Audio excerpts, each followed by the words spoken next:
Good morning everyone, this is Amdad Ali वासी और English language trainer.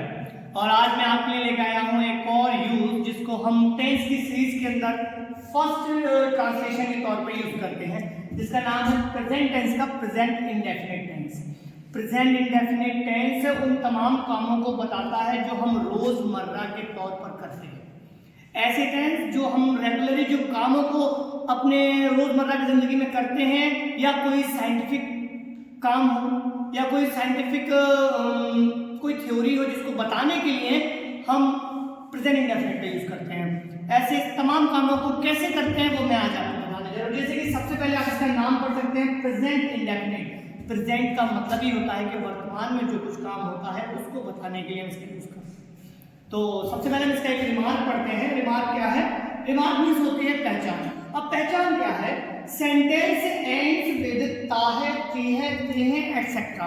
आप तो जानते हैं कि हिंदी मीडियम के स्टूडेंट जो हमारे हैं वो अच्छे से जानते हैं कि ताहे, तीहे, त्रिहे क्या है। ऐसे तमाम सेंटेंस जिनके लास्ट में हिंदी में ता, ती, ते आता है उसको हम प्रेजेंट इंडेफिनिट सेंटेंस कहते हैं। जैसे कि पहले आप इसका एक रूल देखिए। रूल क्या है?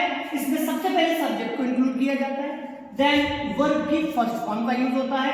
और अगर हमारा सब्जेक्ट सिंगुलर हो, सिंगुलर मतलब हमारा सब्जेक्ट जो काम करने वाला इस सेंटेंस में जो भी बंदा काम कर रहा है वो अगर सिंगुलर है, एक है, तो हम उसके वर्ब में एस या फिर ईएस को ऐड कर देते हैं। अगर हमारा सब्जेक्ट प्लूरल है तो हम ऐसे ईएस को ऐड नहीं करते। अब जैसे कि आप देख सकते हैं कि सब्जेक्ट आया, फिर वर्ब की फर्स्ट फॉर्म, देन एस या ईएस, देन ऑब्जेक्ट। अब मैंने आपके लिए एग्जाम्पल लिख रखा है, जरा एग्जाम्पल को गौर से देखिएगा।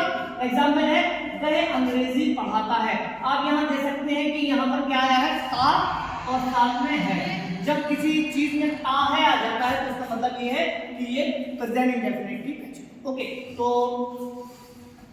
यहाँ पे हम स्टार्ट कर सकते हैं, वह अंग्रेजी पढ़ाता है। अब यहाँ पर हमारा ता है आ गया, तो यहाँ हम एक इंग्लिश बनाते हैं अफर्मेटिव सेंटेंस। सबसे पहले ही, वह को बोलेंगे ही, ठीक है ना। सब्जेक्ट हो गया हमारा ही, फिर वर्ब क्या है? पढ़ाना, तो यहाँ आ गया टीच। क्योंकि हमारा वर्ब ही सिंगुलर है, दैट्स व्हाई हमने इसमें ईएस को ऐड कर दिया। तो यहाँ आ गया ही टीचेस इंग्लिश, और इंग्लिश हमारा जो कुछ वो पढ़ा रहा है उसका नाम है इंग्लिश, तो ये हमारा हो गया ऑब्जेक्ट। तो इस तरीके से हमारा सेंटेंस बना, ही टीचेस इंग्लिश। ये हमारा सब्जेक्ट है, ये हमारा वर्ब है, और ये हमारा ऑब्जेक्ट है। तो ये तीनों चीजें हम यहाँ इंक्लूड करें। ये क्या हमारा कहलाता है? Affirmative sentence. कौन सा कहलाता है बेटा? Affirmative sentence. इसको हम अफर्मेटिव सेंटेंस की कैटेगरी में रखते हैं। अफर्मेटिव सेंटेंस वो सेंटेंसेस होते हैं जिसमें कोई चीज बताई जाती है, जिसमें कोई चीज बताई जाती है। बताने वाले तमाम सेंटेंसेस को हम अफर्मेटिव सेंटेंस कहते हैं। सेकंड नंबर पे हमारा आता है नेगेटिव सेंटेंस। नेगेटिव वो तमाम सेंटेंस होते हैं जिनके अंदर नॉट आ जाए, जैसे कि he does not। अच्छा, ये does कहां से आ गया सर? does। याद रखिएगा, प्रेजेंट इंडेफिनिट में जो नेगेटिव सेंटेंस होते हैं वो सिर्फ अकेले नहीं आते, उनके साथ या तो does आएगा या do आएगा। अब सर ये do और does कब आएगा? जब भी हमारा सब्जेक्ट सिंगुलर होगा तो हम उसके साथ does का यूज करते हैं, अगर प्लूरल होगा तो हम उसके साथ do का यूज करते हैं। Is that clear? अब यहाँ हमारे करते हैं ही सिंगुलर, तो जिसके हिसाब से हमने यहाँ does लगा दिया, he does, फिर उसके बाद हमने नॉट लगा दिया तो लगाता है he does not। अब यहाँ जो es लगा हुआ था वो केवल, इसमें es नहीं आता, केवल वर्ब की फर्स्ट फॉर्म आती है। तो he does not teach, और ऑब्जेक्ट हमारा क्या है? English. he does not teach English, वह अंग्रेजी नहीं पढ़ाता है। ये हमारा कहलाता है नेगेटिव सेंटेंस। ध्यान रखिएगा, ऐसे तमाम सेंटेंस जिसके अंदर नॉट का यूज हो जाए वो सारे सेंटेंस नेगेटिव सेंटेंस होते हैं।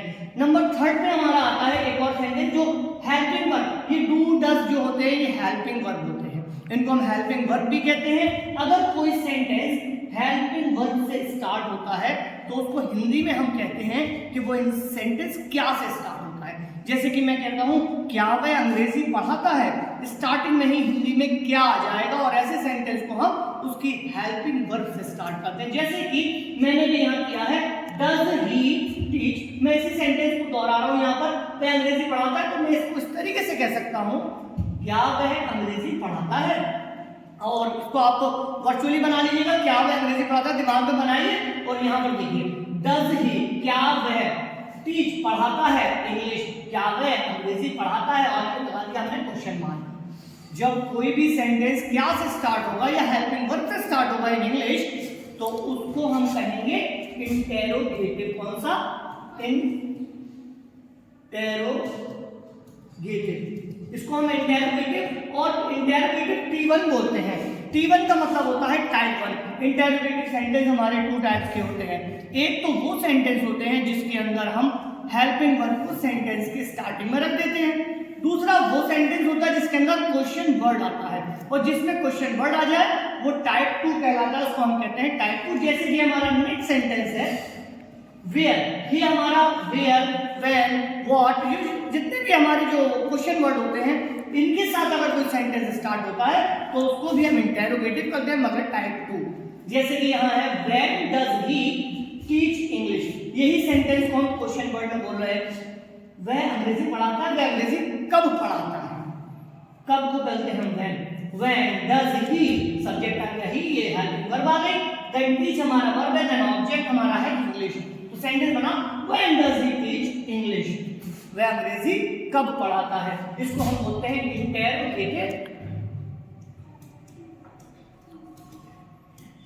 T2, इसका मतलब हो गया टाइप 2। इसी तरीके से आप और भी सेंटेंस बना सकते हैं, जैसे कि वह गाता है तो आप कहेंगे he sings a song, वह सॉन्ग गाता है। वह पानी पीता है, he drinks water, आप ऐसे कह सकते हैं वह नदी में तैरता है, he swims in the water or river। आप ऐसे बहुत सारे सेंटेंसेस को अपने रोजमर्रा की जिंदगी में ऐड कर सकते हैं और बहुत अच्छी इंग्लिश भी बोल सकते हैं। और ऐसे ही और सेंटेंस को बनाने के लिए आप अपने घर पर प्रैक्टिस कीजिए, और हाँ, मेरे चैनल को सब्सक्राइब और लाइक करना ना भूलें, शेयर जरूर करें। Thank you very much.